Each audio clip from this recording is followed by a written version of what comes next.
Hi guys, today we're gonna make Kimchi Tofu Stew. You can find this kind of ready-made kimchi easily in Asian grocery. They are usually in a little bigger chunk. You can cut it into smaller pieces. Also prepare tofu. You can use any kind of tofu you like, and I'm using this silky tofu. And you can also use a little bit firm tofu if you like. Then cut them into smaller pieces because they usually come into a big chunk.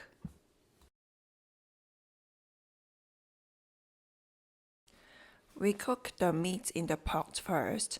Firstly, we add the garlic. Just cook it for about 30 seconds to release the aroma. Then we're gonna add the meat. I'm using chicken here, but you can use any kind of meat you like. It also goes very well with pork belly or beef. Just make sure you cut the meat into smaller pieces. Once this is about 80% done, then you can add the kimchi.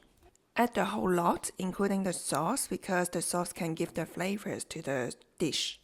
Also, add this kind of Korean chili paste. You can find it easily in Asian grocery. Usually it is seasoned, so it adds a lot of flavors to the stew. Add about 1 to 2 tablespoons, depends on your flavor or your spiciness. To make it more spicy, you can add more chili powder into the stew. You can use any kind of spicy powder you can find. The last thing you add is the tofu, and then add some boiling water just to cover the stew. Then mix well gently. Just make sure you won't break the tofu because it can be broken very easily. Cover the lid and then simmer in medium to low heat for 15 minutes. After 15 minutes, then this is done. It's the best to serve with a bowl of rice. Enjoy!